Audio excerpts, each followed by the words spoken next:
Hello, j'espère que tu vas bien, je te retrouve aujourd'hui dans une nouvelle vidéo et aujourd'hui je te propose une vidéo dans laquelle on va parler de mes 4 flops livres et on va dire lecture numérique. On va pouvoir y aller, c'est parti. Dans un premier temps, je vais te parler de ce livre-ci, donc si tu me suis sur TikTok et Instagram, je t'en ai parlé parce que ça fait maintenant un petit moment que je l'ai lu. C'est Le Pont des Tempêtes. Et au moment où cette vidéo sortira, c'est sûr, le deuxième tome sera sorti. Bien. Alors, pourquoi ce livre-ci est un flop? Donc, je lui ai donné la note de 2 étoiles sur 5, ce qui est très très peu. Hein. Et encore, il y a pire, franchement, tu verras après. Je vais te faire du coup un résumé très bref de l'histoire. Donc, on va suivre Lara, qui est une des filles du roi de Maridrina. Et on va suivre également Aren, du coup. Aren, moi des fois j'ai un peu du mal avec les prononciations. Quand j'aime pas un mot, je le transforme. C'est pour ça que je dis Aaron et pas Aren, bref. Donc on va suivre du coup Aren qui est aussi le roi de Itikana. Et donc comment ils vont se rencontrer? Le roi de Maridrina a cette fille. Voilà, et donc du coup on va dire qu'il choisit. Je veux pas te déballer toute l'histoire, c'est pour ça que j'essaye de faire attention à pas te spoil. Mais en gros, Lara, on va dire, est l'heureuse gagnante de cette loterie, on va dire. Et donc, du coup, elle va devoir épouser le roi d'Itikana. Donc, voilà, il va se passer plein de choses, évidemment. Alors, si tu cherches un livre axé sur la romance, je te déconseille ce livre. Dans le milieu, on dirait que c'est un slow burn. Donc, un slow burn, c'est quand la romance met vraiment du temps à s'installer. Voilà, ce stade-là, c'est plus du temps, hein. C'est bien plus. Quoique, ça avance, mais disons que bon, c'est un peu long à la détente, on va dire.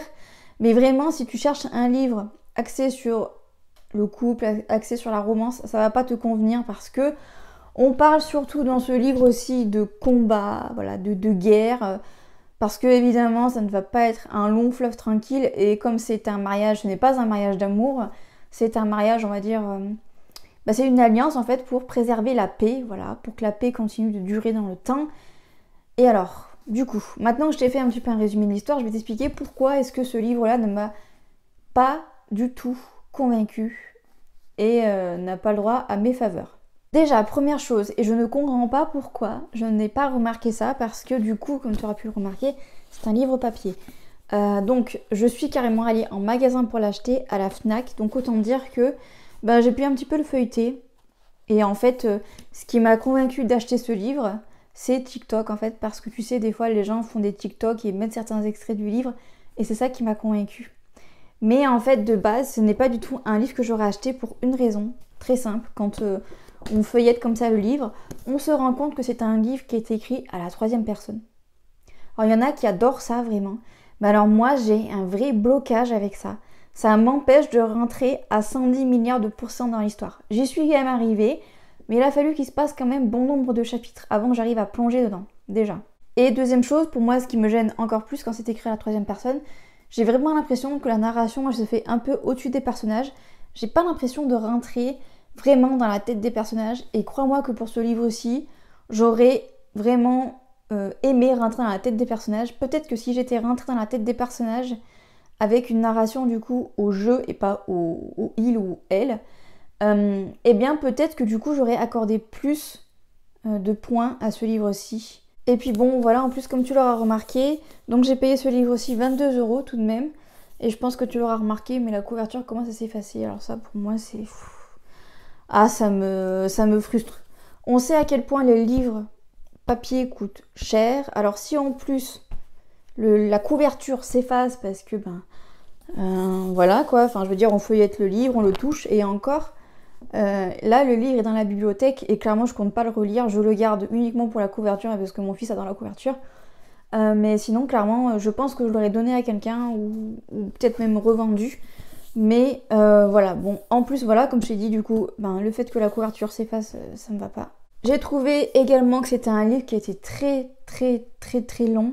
Enfin, à des moments, je m'endormais presque sur le livre et je me disais, mais il n'y a pas d'action, je comprends pas. Alors, comme le dit dans le livre, ou du moins le titre, il y a marqué du coup le pont des tempêtes. Donc autant te dire que le pont, on va en bouffer tout le long du livre. Et ça, moi aussi, ça m'a gênée dans le sens en fait où j'ai eu du mal à imaginer ce pont. Pourtant, il est décrit en long, en large, en travers. Mais je sais pas, j'ai eu un blocage, comme si l'image de base que je me faisais du pont, en fait, c'est pas celle-là qui est représentée dans le livre. Bon, ça encore une fois, c'est hyper personnel. De toute façon, cette vidéo-là est forcément hyper personnelle parce que c'est mon avis sur les livres. Donc, c'est sûr que si tu as les mêmes goûts que moi, et par exemple, si tu n'aimes pas déjà la narration à la troisième personne, tu vas pas aimer, clairement. Et voilà, en plus, comme je te disais, j'ai vraiment eu du mal à accrocher. Je me suis réveillée à la moitié du livre, quand même. Mais alors, franchement, j'ai trouvé le temps long. Et je me souviens, j'avais posé le livre sur la table, comme ça. Et je tournais les pages, j'étais là... Bon, quand est-ce qu'il va y avoir de l'action? Et tout d'un coup, pam, l'action est arrivée. Comme quoi, des fois, il faut demander. Ça arrive tout seul. Ensuite, alors, contrairement à tout ce genre de livre-là, voilà, qui parle de guerre, de roi, de reine, etc. Et bien, encore une fois, j'étais très déçue. Parce que, personnellement, ce que j'aime, c'est ce que j'appelle les lectures toxiques, à savoir les relations hyper toxiques. Alors, j'en veux pas dans la vie réelle, mais dans les livres, j'adore ça, littéralement. J'adore les mecs qui ont du pouvoir, j'adore les mecs qui ont de la poigne, j'adore les mecs qui maltraitent un peu leur entourage, hein, littéralement. Dans les livres, encore une fois, je précise. J'ai pas un pet au casque, c'est juste que c'est les lectures que j'aime bien lire parce que justement, c'est tout ce que je veux pas dans une relation, bref. Tout ça pour dire que j'ai eu énormément de mal à m'accrocher au personnage du coup du roi de Itikana, donc Aren. Alors pourquoi ? Parce que je l'ai trouvé pire que naïf. Alors, il faut savoir que le roi d'Itikana, on le décrit dès le début du livre comme étant un homme, un roi puissant qui ne montre jamais son visage, il est toujours masqué, etc. Personne ne le voit sans son masque, sauf ses généraux, etc. Mais sinon, il est tout le temps avec un masque. Donc autant te dire que tout ce qui a été créé autour de ce personnage a influencé ma manière de penser en me disant que ça va être forcément un mec, un personnage que je vais adorer parce que ben voilà, il cultive un peu le mystère, voilà, c'est un homme qui a de la poigne, un homme qui déclare des guerres, voilà, machin, blabla, bref. Un combattant et tout ce que tu veux. Et à l'arrivée, ben en fait, le mec, pas du tout. Mais alors, pas du tout. Trop gentil, trop naïf. Le fait qu'il y ait un espèce de tutoiement avec ses généraux, ça aussi, ça m'a pas plu parce que t'es le roi d'Itikana, enfin, fais-toi respecter, t'es le roi, t'es le boss en fait. Donc ça m'a pas plu du tout. Par contre, à contrario, Lara, du coup, c'est une meuf méga badass. Si tu cherches une héroïne badass, là, clairement, t'es servi à 10 milliards de pourcents. Autre chose aussi qui m'a énormément déplu dans le livre, c'est le fait que Lara change de comportement un peu comme ça, c'est-à-dire que on passe d'une page où elle se comporte d'une telle manière et d'un coup quand on tourne la page, elle est complètement différente à l'opposé, sans explication en fait. Et là je me suis dit mais c'est quoi ce bordel? Je ne comprends plus rien. Bref, tu l'auras compris, j'ai été énormément déçue de ce livre. Je m'attendais à autre chose. Pour moi ça manque de romance, clairement. Pour moi il y a trop de guerre. Je me suis perdue entre les noms des villes, les noms des généraux, les noms des gens. Pour moi, c'était trop en fait. Le fait que ça soit d'un coup très lent à développer, d'un coup ça s'accélère alors que moi je suis là mais je comprends rien. J'ai du mal à me repérer avec tous les personnages. Je trouve que du coup, comme je te disais, le roi d'Itikana manque très clairement de caractère et ça, moi, ça me va pas du tout. Contrairement à Lara qui en a beaucoup. Et puis voilà, comme je te disais, on passe d'un caractère à un autre d'un coup, j'ai littéralement rien compris. Et surtout, et bien en fait quand je suis arrivée à la fin du tome, tu vois, quand j'étais à la dernière page, et très clairement il y a un petit peu quand même une intrigue forcément parce qu'il y a un deuxième tome qui va arriver, et ben en fait je me suis dit je n'achèterai pas le tome 2 parce que je suis même pas curieuse de savoir ce qui va se passer tellement que l'histoire m'a ennuyée, vraiment. Vraiment, c'est le maître mot de ce livre, c'est l'ennui qui m'a prédominé. Encore une fois, moi j'ai l'habitude de lire quand même des trucs, des dark romances, des mecs... voilà, enfin, de base, je lis pas ce genre de livre-là où ça parle de guerre, etc. Mais s'il y a eu par exemple que un tiers du livre sur la guerre et tout le reste de romance, j'aurais sans doute beaucoup mieux accroché. Mais clairement pour moi, il y a trop de guerre. C'est un livre qui est axé sur la guerre, sur les stratégies.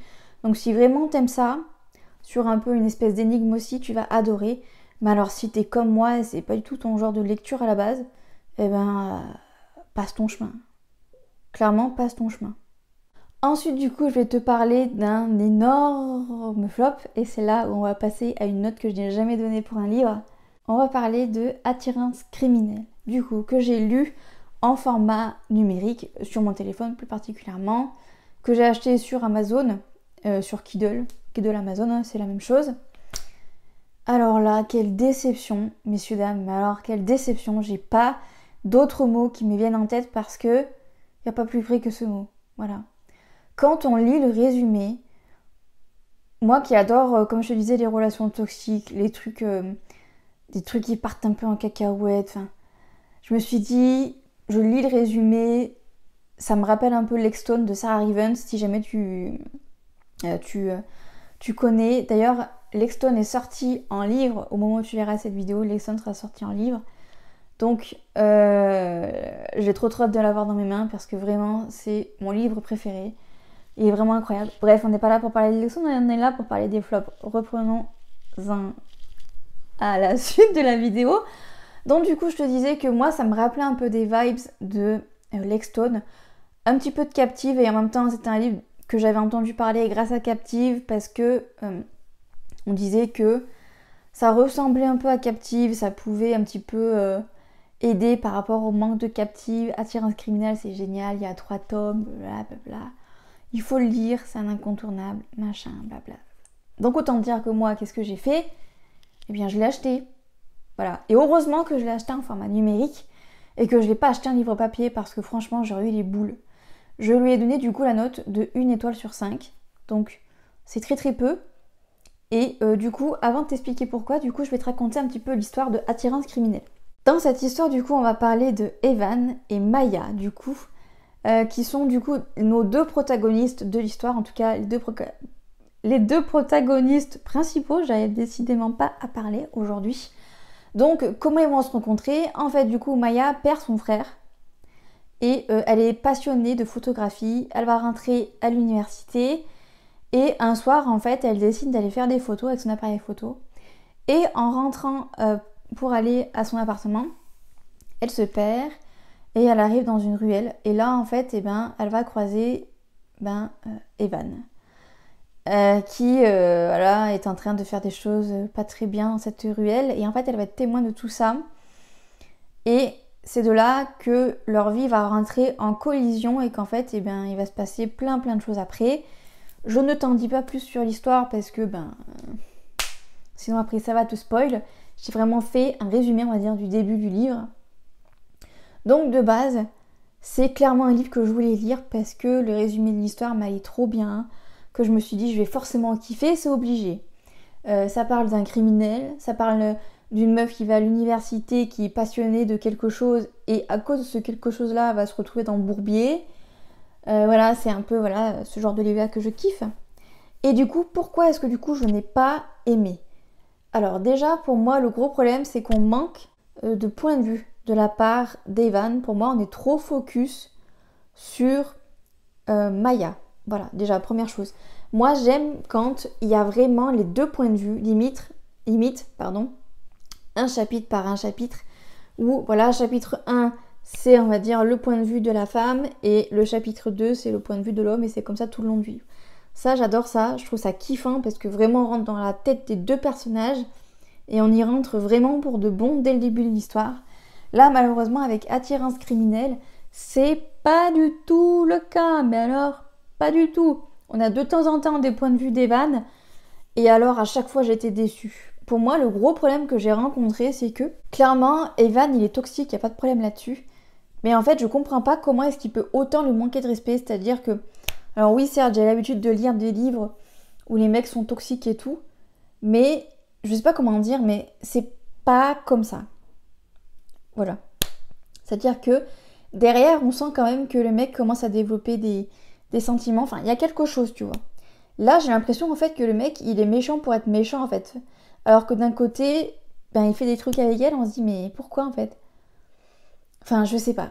Je comprends pas. Et puis, Maya, j'ai eu du mal à m'attacher aussi avec elle, parce que j'ai trouvé tellement bête à des moments, tellement naïve. Elle m'énervait par moments. Ça m'arrive rarement de m'énerver sur les personnages féminines principales d'une histoire. Mais alors là, vraiment, elle m'a saoulée. À des moments, j'avais envie de la secouer et de dire « Mais qu'est-ce que tu fous, meuf ?» Bref, voilà, comme tu l'auras compris, déjà, j'ai eu du mal à m'accrocher aux personnages principaux. Et en plus de ça, Les personnages secondaires, pour moi, sont beaucoup trop bisounours. En mode, on se connaît pas, mais on est les meilleurs amis du monde. Non. Voilà.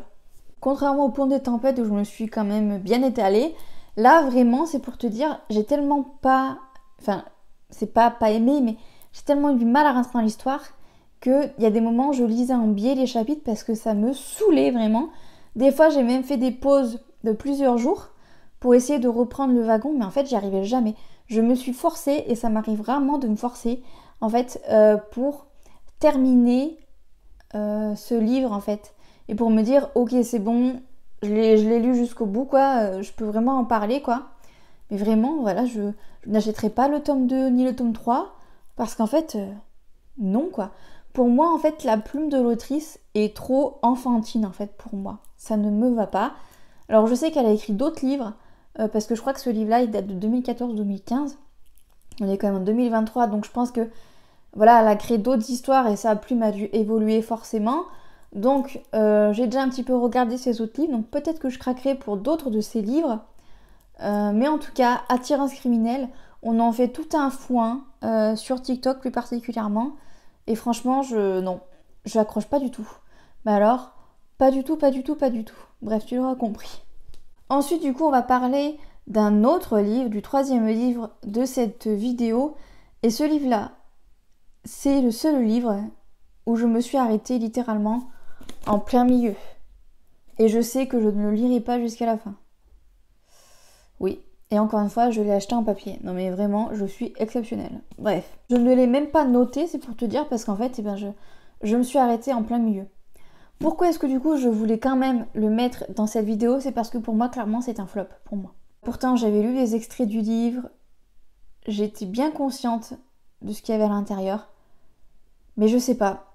Il y a un passage qui m'a tellement donné la gerbe que en fait, je me suis arrêtée. En fait, j'ai continué quelques pages plus loin. Je me suis arrêtée. Et voilà, je sais que je n'irai pas jusqu'à la fin. Le livre, du coup, parce que je te fais un blabla sur le livre, mais je t'ai pas dit ce que c'était, c'est Accord malsain de Shay Carotte. J'adore son nom. Bon, alors, petit trigger warning, comme disent les Anglais, avant de débuter ce résumé et t'expliquer mon avis sur ce livre-ci. Attention, c'est un livre hyper violent. Là, on dépasse toutes les lectures que j'ai pu lire. Alors pas jusqu'à maintenant parce que j'avais lu un autre livre et étonnamment, c'était un peu dans la même trempe, mais j'avais réussi à aller au bout du livre. Je crois que c'était... comment il s'appelait? J'en ai parlé dans une précédente vidéo lecture. La vidéo, je te la remettrai en barre d'infos, c'était sur les applications et livres que j'ai lus. C'était Halloween Shadow, je crois. C'est clairement, on est un peu dans la même trempe. Hein. C'est un livre extrêmement dur à lire. Mais genre, vraiment très dur à lire. Alors, bon, voilà, maintenant que je t'ai fait un petit peu ce trigger warning très rapide, vraiment j'insiste, mais ne le lis pas si tu es vraiment trop sensible. Pourtant, l'autrice le précise bien en début du livre.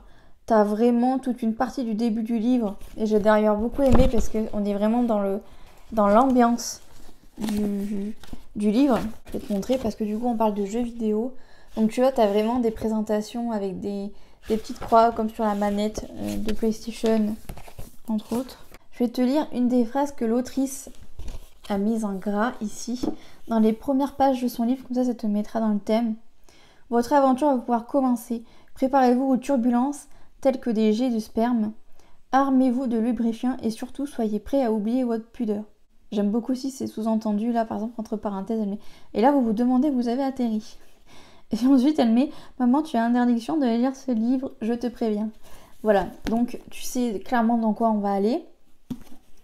Alors, du coup, pour te faire un résumé du livre, on va parler de Ryan et Chloé, du coup ce sont nos deux protagonistes de l'histoire. Donc Ryan est connu pour être un joueur sur les jeux vidéo, quoi. C'est voilà, un gamer, c'est son taf, on va dire.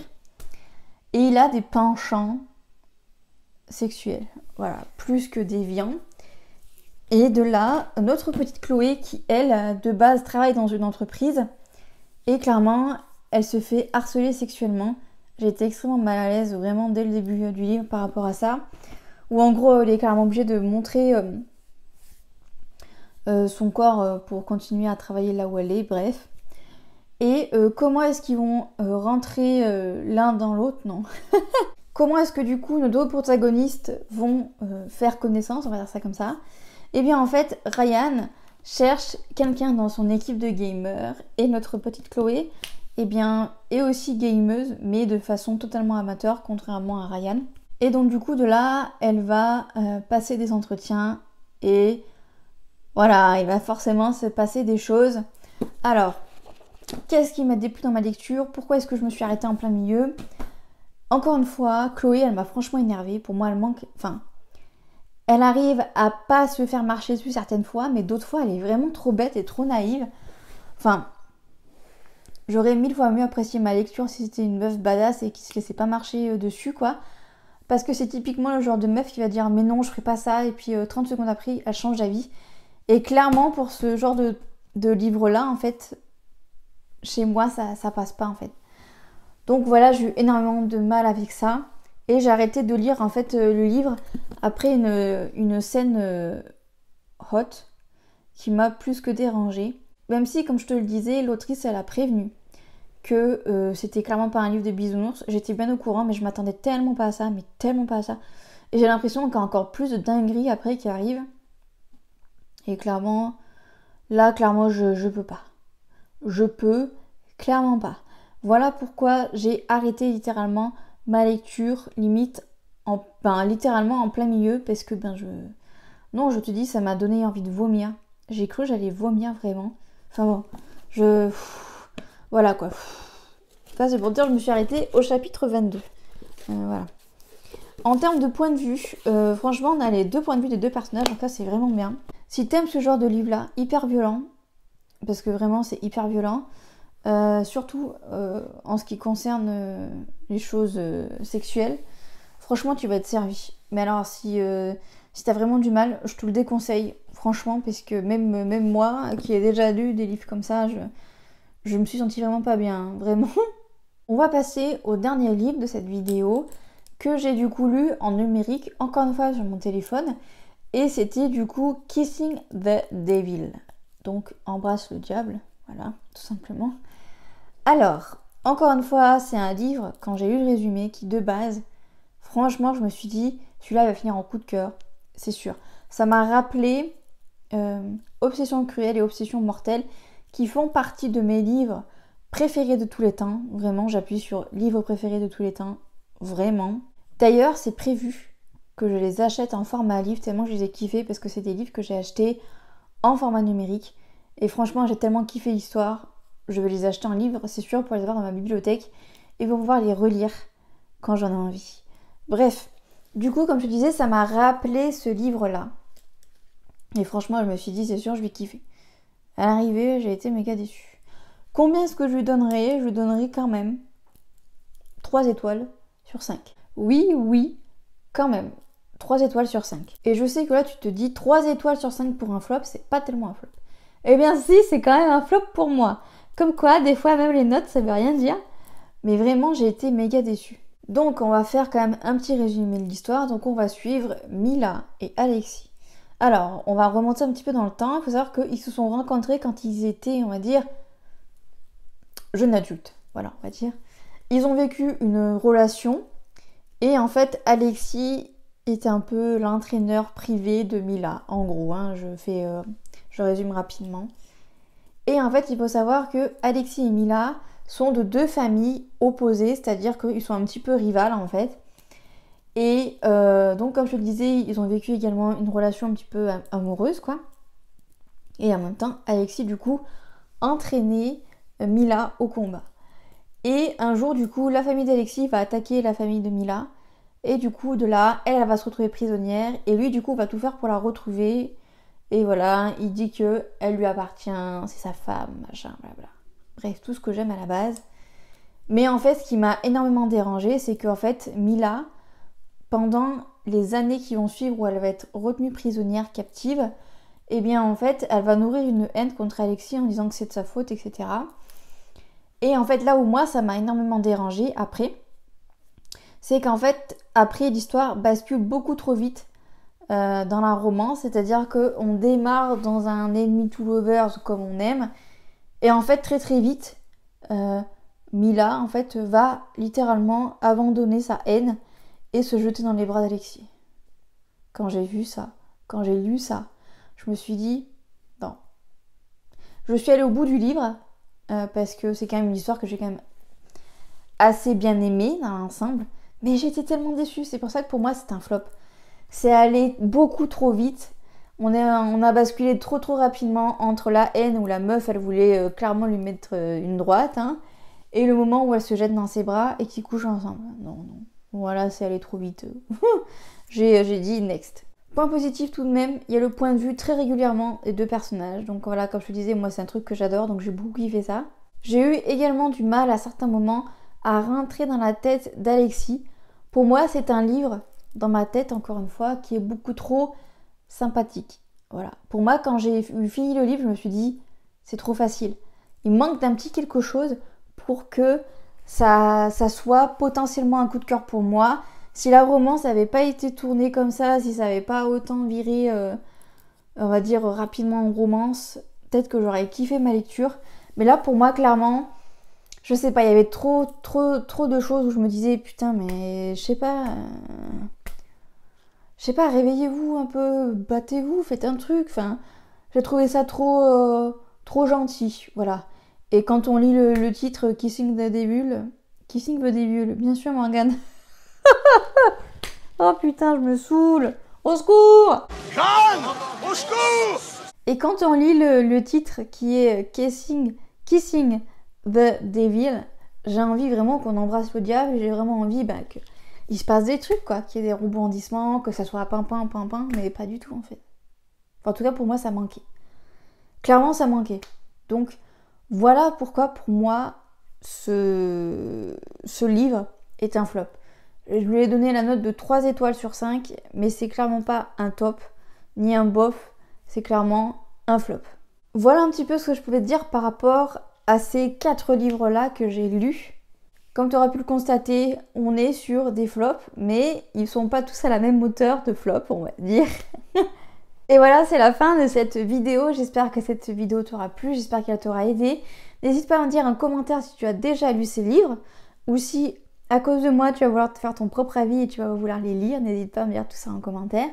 Et moi je te dis à mardi, peut-être 18h pour une vidéo tranche de vie. Mais en tout cas, ce qui est sûr, c'est qu'on se retrouve jeudi à 18h sur la chaîne pour une nouvelle vidéo. Et jusque là, je te souhaite une excellente semaine. Bye bye.